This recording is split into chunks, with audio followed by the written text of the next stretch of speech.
doing? Thad Brown here with Carl Jones. This is BKL Nightly on a Wednesday. This is the Let's Talk Ball edition. Normally you'll see this on a Tuesday night, but because of the Thursday schedule, everything's out of whack, so we're jamming this in on a Wednesday. Talking about the Bills and the Jets, and as you might imagine, this is going to be a lot of positive stuff from the Bills' point of view. Carl, let's start on the offense, and the guy who stood out on offense without a doubt was James Cook. And look, we could talk about what happened in this game, but that's going to be pretty much the same conversation we had about James Cook going back into last year. But one thing you want to talk about is how unique Cook works with this offensive line and this scheme, and why it kind of defies your normal expectations. Yeah, I remember when James Cook got drafted and we started this show, he was a guy that you're like, all right, he's sub 205, 210 or whatever, generous if he's got like weights in his, right, if he got weights around his ankles. And okay, you put him in the passing game, a scat back, get him on the perimeter. And then you watch him and you realize he's not that type of player, but then you're like, he doesn't break tackles, so how good is he between the tackles?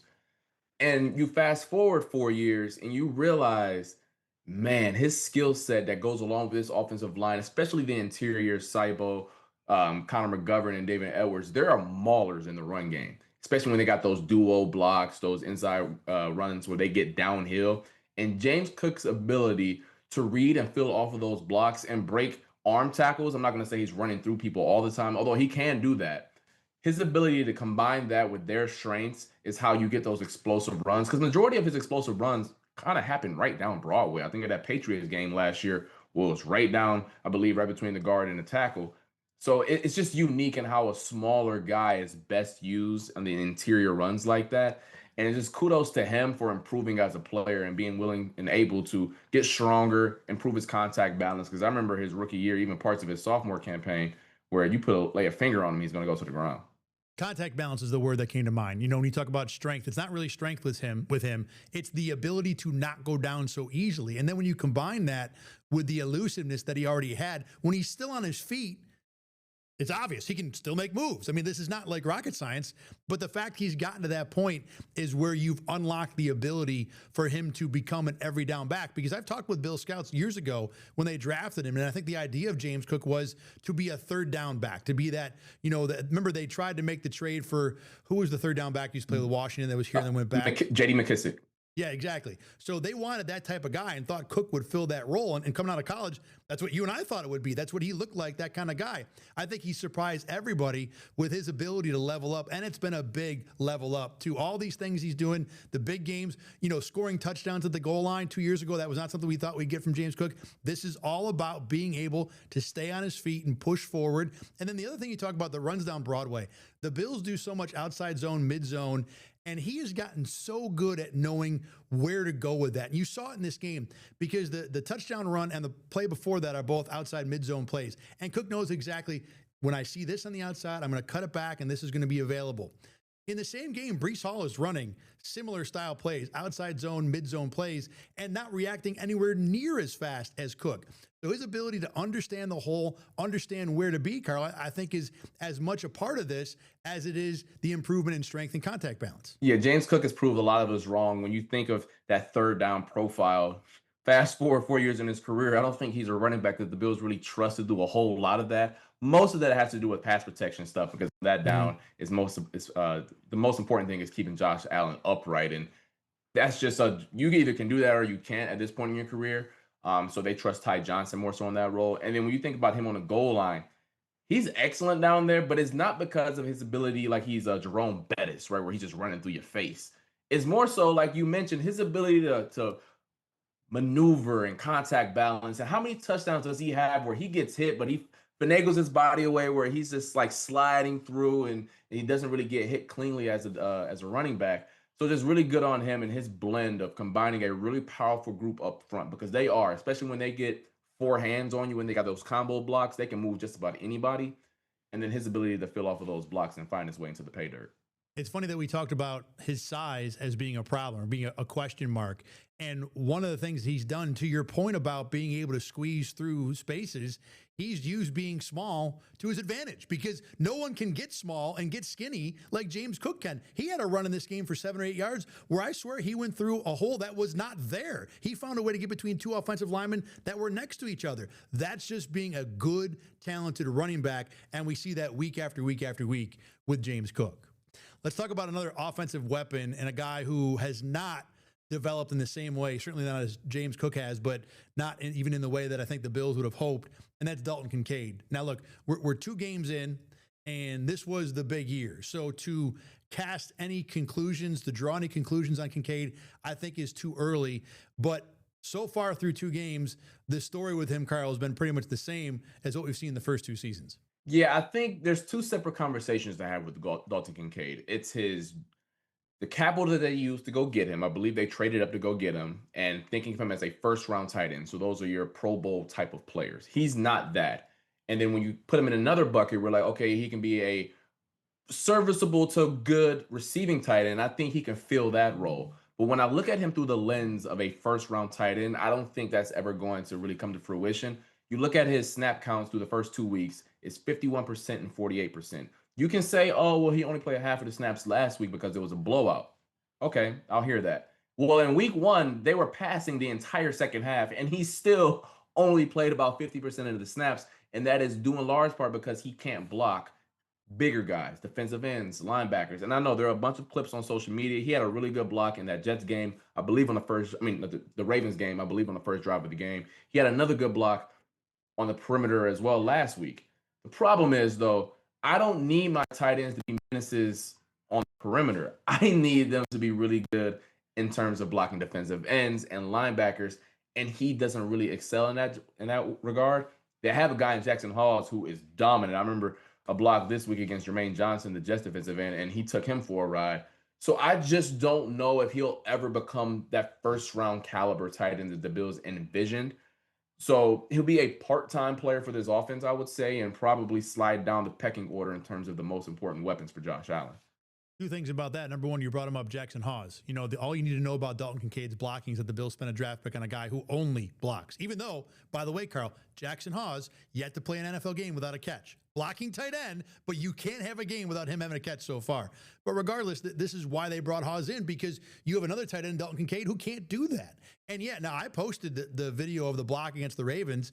The one this week against the Jets was on the Elijah Moore touchdown, and he took Brandon Stevens for a ride. It was a great block, but those 2 blocks are the exceptions that prove the rule. The reason I'm posting them is because, wow, I never see Dalton Kincaid do that. And even this year, most of the rest of his blocks have been, I think he's been better as a blocker. The bar is low there, but this is not a guy that you can put on the field and depend on as a blocker. When they use him, you know, people talk a lot about 13 personnel and using all 3 tight ends in the game at the same time, and it helps. The funny thing is when they do that, usually Kincaid's on one side and they either run away from him or his job at the snap is to decoy out to the flat. Like, his job on a run play is to get the heck out of the way of said run play. And, you know, you can make an offense work great like that. The Bills probably will. But to your point, you know, this is not what you wanted to get out of a first-round tight end. Now, are there spots, Carl, that you think maybe Kincaid will have an opportunity to level up? In other words, can he be better in the role that he probably will be most used in, which is primarily as a downfield receiver? For sure. And I mean, it's historically tight ends probably have the longest runway in terms of developing. You think about most tight ends at 2, 3, 4 years in terms of until they become that guy. I think of TJ Hawkinson when he got traded from, I believe, the Lions to Minnesota. He didn't become the TJ Hawkinson we know today until he got to the Vikings. So yes, he can become a much better receiver, and I think he will. I think there's some more runway for that. Remember, he was a late bloomer to football in general. But in terms of just play strength and being able to block down defensive ends, I don't know if that's ever in his cards. And I don't want to turn this into, I think he's a bad player. I think the Bills have realized, you know what, we're not going to double down on this investment and deliberately make our offense worse by saying, hey, we took a tight end in the first round. He's supposed to play 75% of the snaps. Put him out there and hurt our offense on purpose. Good on the Bills for realizing, you know what, he's a part-time player. We're going to use him in this manner. And that's what he's going to be good at. We're not going to ask him to do something that he's not. So I give credit to Joe Brady and all those involved in coming to that conclusion. You talk about, being physical with at the line of scrimmage, in line, with linebackers and ends and that kind of thing. You could see that. I want to try and see that from him when routes down the field too. And you actually saw one against the Jets where he did a nice job getting away from a defensive back on a play near the goal line. It wasn't a completion. Josh missed the throw under pressure, but we haven't seen a lot of that yet either. I saw one, and that's something, but more will be needed for Kincaid to kind of get to that point where the Bills hope that maybe he can achieve even in a more limited role. You brought up Joe Brady there, and this was a topic of conversation at Joe Brady's press conference on Monday. The fact that he opened the second half, I think it was, with the same run play 4 times in a row. Let me just double check that. Yeah, first 4 plays of the second half, the exact same up the middle run play. For the record, it went for 7, 8, 5, and then for -5. And I think the reason for that was quite simply that Quinnen Williams had seen the play 4 times in a row. And even that kind of guy, you're not getting it past him for a 4th time. He was like, I had enough of this. We're going to stop this from happening. But what do you make of a guy, and you can take this from any perspective you want, Carl, whether, yourself as a defensive player back in college at Syracuse or, just someone who watches the game, maybe from an offensive point of view. What do you make of a coordinator who's willing to just be like, again, 4 times in a row? Yeah, I like that, and he gave a good answer about that when he said that you can get away with that before the defense gets to the sideline and start to make adjustments to that. And I think of our playing days when you're getting hit over the head with the same play over and over and over again on the fly out there defensively, you're trying to figure out, okay, we can do this, we can do that. But until you get to the sideline and you're able to talk about it with your position coaches as well as your DC, you're kind of guessing on what you guys are doing wrong in the process. So I really respect a coach who's not going to make it any more complex as it needs to be. This is working. Let's keep hitting them over the head until they fix it, especially a run play where it's right down Broadway. There's nothing tricky about this. There's no funny business. It's just that I'm stronger than you, and I'm going to move your behind from point A to point B. One thing about Joe Brady is that I've always thought his best quality is that he, with this offense, understands that I have ridiculous advantages at quarterback and at offensive line. I'm not going to go crazy outside the box. I'm just going to keep pushing those until someone proves they can hang with my team. And sometimes it doesn't. It takes 3 or 4 snaps. The one caveat I want to bring up to you before we move on from this is that it was great. It was hilarious. We all loved it. But the last play was a 1st and 10 or a 2nd and 5 run that went for -5. So running that play 4 times in a row got the Bills into 3rd and long. Now you got Josh Allen, Elijah Moore makes a great play, but that easily could have backfired against them. And I think it proves that there is a point where you can't keep pushing it. Obviously, you're not going to expect -5, but it's still a reminder that, okay, this is fun and all, but it's still the NFL. Yeah, and I think that you feel that out during the game and in the season, and maybe when you get to December and the postseason, okay, we spam it twice, and that 3rd time we're going to dial it back. So I think this is the time of year, especially you hear coaches say it all the time. September now is more of an extension of the preseason in terms of laying the foundation of the for the season and figuring out what you can and can't get away with. I imagine once we get to October and beyond, we're not going to see inside zone and duo 4 plays in a row anymore. Probably not. One would think teams would have adjusted by then. A couple more notes with the offensive line I want to get to before we move to defense. I really thought Spencer Brown especially, but Osiris Torrance too, had a great game against Quinnen Williams. Not just that play 4 times in a row. I mean, that play was on 95 most of the time, and they moved him over and over and over for 20 yards before he finally turned around and made a stop. Overall, though, they had a really good day against a really good player. And then last week, we talked quickly about Deion Dawkins kind of be almost alarmingly bad against the Ravens. I don't think he was elite Deion Dawkins in this game, but he was certainly good enough that you can put the concern level last week was 1 out of 10. We're back to 0 now. Deion Dawkins is fine. The Bills' tackles are really, really solid. All right, let's flip to the defensive side of the ball, and we will stay right with the pass rush point of view, because that 97 dude, Carl, looked like a guy who was maybe 5 years younger. Joey Bosa dominated against the Jets. I think when they put this plan together of infusing youth into the defensive line, bringing in Joey Bosa and Michael Hoyt and Larry Ogunjobi, they wanted to just have a group that was so deep that the whole would be greater than the sum of its parts. And I think there is some merit to that work. And I think of those New England Patriots Super Bowl teams, especially in the latter half of the 2010s, they didn't really have an ace, especially once they got rid of Chandler Jones. Kyle Van Noy was solid and had some other players off the edge, but they didn't have no S tier player. And now, when you look at teams recently, they do have that S tier S tier player, you think of Aaron Donald, Chris Jones, Nick Bosa, Joey's brother. The list goes on and on. But if the Bills can find a way to get that depth and then have a player who can sometimes dibble and dabble into that S tier type of player, like Joey Bosa did last Sunday, ooh, it is a dangerous place to be. He was phenomenal. He only had 15 pass rushing snaps. He had 6 pressures. He was a menace. I think Justin Fields is still dreaming or having nightmares about 97. A great, great performance. He was dominating against the run and his ability to set the edge, getting after the pass rusher. Getting after the quarterback, excuse me. That is exactly why they brought Joey Bosa to Orchard Park. You undersold that. I expected a ooh from Carl instead of like just the ooh, because the way Bosa played, that was game-changing ability. Look, the numbers are ridiculous. This defensive discussion is going to be kind of weird because the Jets didn't even have 50 plays and almost half of them were in garbage time anyway. So all the sample sizes are small. But Joey Bosa in this game was on the field for 16 dropbacks. I charted him with 6 pressures. That's 1 pressure every 3 dropbacks. Now, look, everybody's pressure, qualifications, the way I charted is different than PFF, whatever. It don't matter. The dude was in there all day, and he took 2 offensive tackles that we believe are pretty talented and might still be. They didn't look great in this game, but they might still be. He whiffed them both, each, 1 time in this game.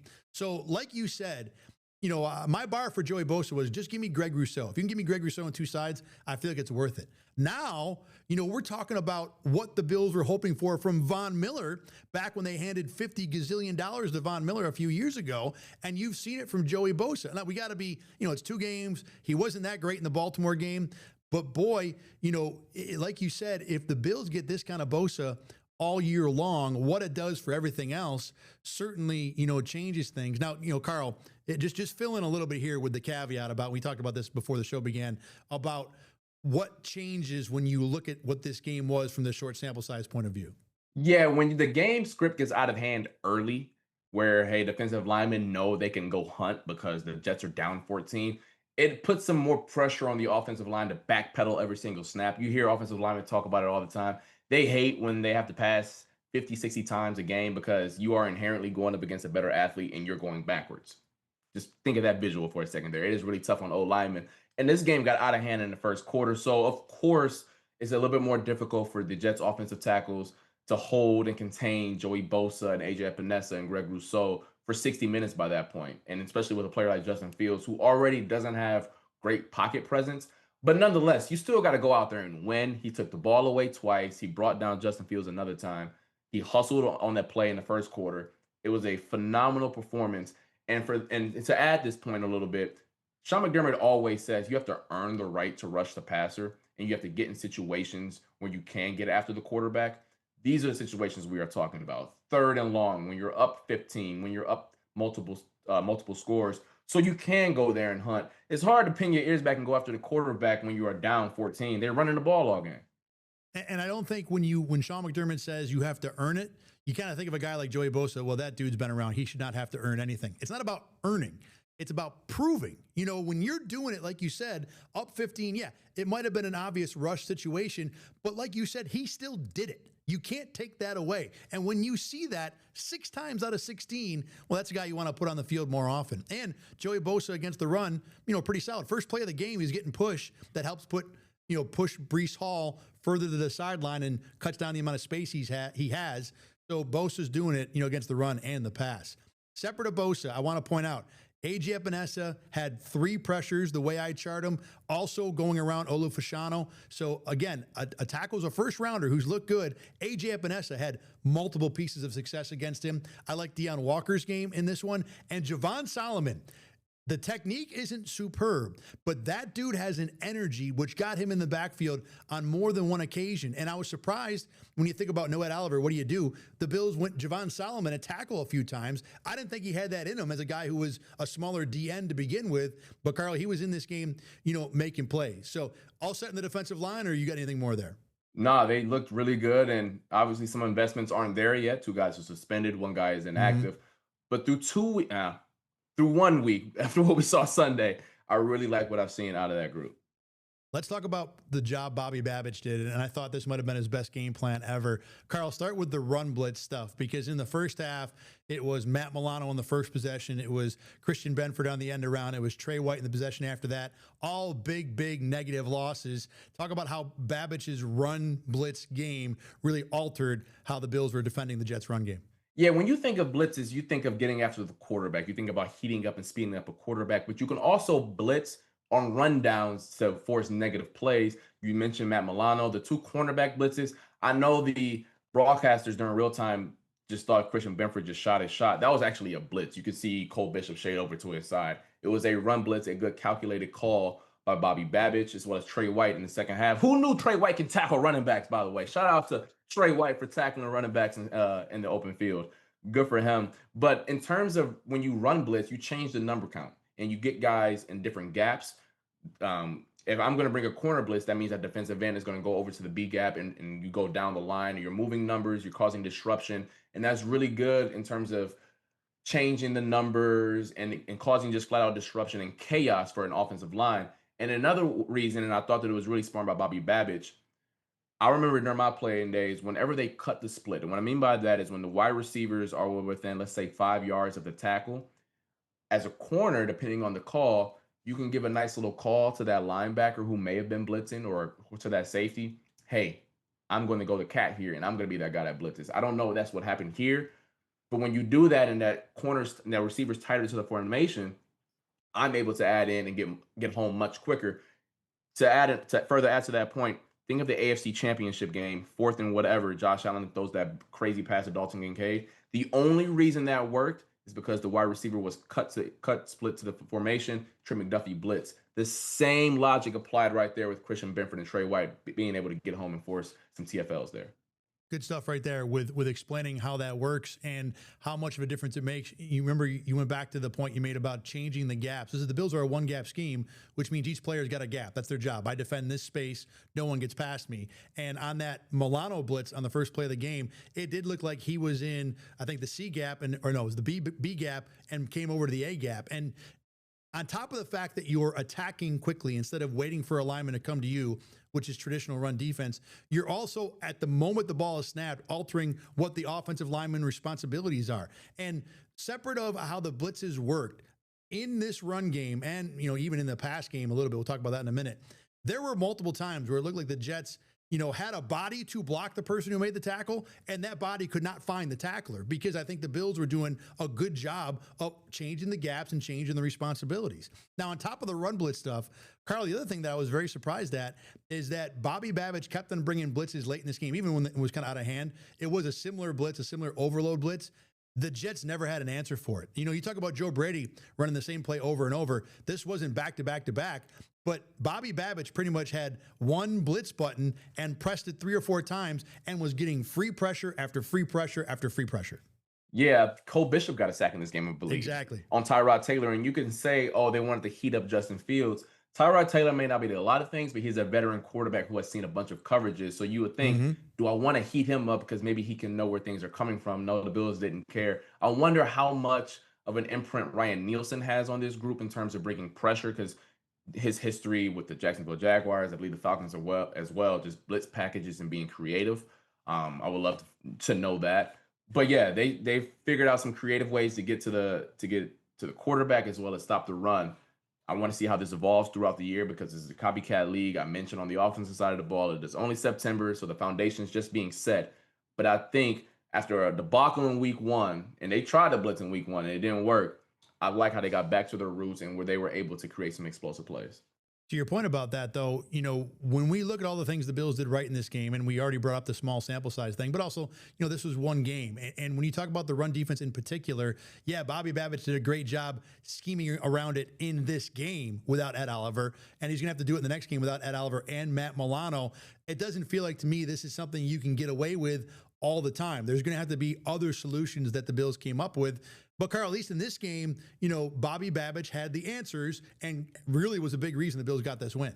Yes, and to further drive home that point, think of Lamar Jackson last year in the postseason. They blitzed the hell out of him in that game, and they got away with it because the passing game without Zay Flowers wasn't as strong. So you can blitz Lamar Jackson, you can heat him up a little bit, because of the fact that the ball's not going to come out as quick because he's throwing to like Tylan Wallace or whoever was out there, a receiver for the Baltimore Ravens.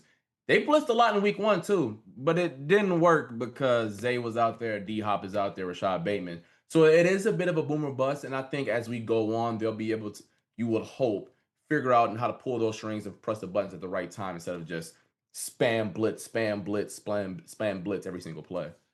And to your point about, who the Ravens had personnel-wise between the playoffs and this year, the Jets had a bad game. No matter how you want to slice it up, Justin Fields missed throws. Like I said, it looked like the protections were not very well thought of, orchestrated, whatever you want to say. I mean, he had a couple plays where he just flat out missed throws. The Isaiah Davis one on the sideline, end of the first half, that might be a touchdown if you put that on the money. So all the things the Bills did right, it was helped by the Jets having what seemed to be a bad game. Maybe this is who they'll be all year. Who knows? But there were things that were bonuses in terms of this, Bills defensive performance. One more thing to get to, because we can't ever talk about a game without giving Carl some corner time. But Christian Benford had a heck of a play on a 3rd and short throw early in the second half that got the Jets off the field quickly. That deserves a couple minutes here. Yeah, I broke it down on my XP, but I'll do it again here. So the Bills are in cover 2 on this 3rd down. They got there in a funky way. Greg Rousseau dropped off the ball. But essentially in cover 2, the cornerback has the flat responsibility, basically from 0 to 10 yards down the field. And on paper, the Jets had a good play call. They had Breece Hall on the flat and then that wide receiver down the sideline. So you're basically high-low the cornerback there. Hey, wherever the cornerback's not, I'm going to go there. Well, Christian Benford did a fabulous job of sinking just enough to take away the receiver on the sideline. And then as soon as Justin Fields took his hand off the grenade, I'm using football terms here, took his hand off the football, he went straight downhill. He threw the ball to Breece Hall and stuck him. Breece Hall is a big boy. I think he's around 220 pounds. Christian Benford stuck him for basically no gain, got off the field on 3rd and 3. Those are the type of plays where you can draw it up all you want, but if your cornerback can't make that tackle, who cares? And there are very few cornerbacks in the National Football League that I trust more than 47 in open space, and that was yet another example out of like 100 that showed why he's in that tier of player. You talk a lot about things being teach tape. That was ridiculously good teach tape. You can't ask a corner to play cover 2 better because, like you said, I think if he comes down a second sooner, Justin Fields might throw the ball over his head for a big gain. He played that as absolutely perfectly as you can, and then making the tackle. He stuck Breece Hall in a spot where if you give 6 inches there, that might be a first down. So, yeah, it was an incredible play, something that we've seen a lot from 47. But like I said, deserved a couple minutes here because it was elite stuff. Outside of that, when it comes to the secondary, Cole Bishop I thought was okay. There were a couple plays where I thought like he had his eyes in the wrong spot and got moved. So there's still some work to be done there. Did have the sack. Made a tackle on a running back who broke away, which is not a small thing coming after that week 1 game. But, give me 30 seconds on Cole Bishop, where he's at through game 2. I don't know if we want to get in doing this every single time, but at least for today. Yeah, I thought that it was just above all else as a player, it's a confidence booster. I know the players talked about it. They talk about it all the time in terms of you just want to get your feet wet again, get back on track. There weren't any highlight plays outside of the sack, and that was later on in the game when things were out of hand. But it was just encouraging to see the fact that he isn't completely shattered in confidence and that he can execute the game plan and what's called of him. Obviously, you want to see him progress against better competition and more difficult game plans. And honestly, I don't know if he's going to see that until I think Michael Penix in about a month or so. But none might not be bad. The Dolphins can do some things. Yeah, but the way that the Bills play the Dolphins, the safeties are in the park. They're in the parking lot every single play. So like you're 25 yards off the ball, just don't get beat over the top. So this may be a chance. And hey, if Achane gets in open space, bring him down in that regard. So that may be where Cole Bishop gets tested a little bit. But once again, he did what he was supposed to do, and above all else, is good enough to get a win against the New York Jets. All right, that's going to wrap things up for us in this show. Thanks for once again watching and listening to Let's Talk Ball on the BKL Nightly cycle. We'll be back again on Tuesday next week for a couple weeks, and there's a Monday game, and we mess it all up again. For Carl Jones, I'm Thad Brown. Thanks for watching. We will see you again next week. Get the Rochester First streaming app today for everything you love from News 8 on demand, plus exclusive shows you won't see anywhere else. Search ROC and download for free on Roku, Amazon Fire, and Apple TV.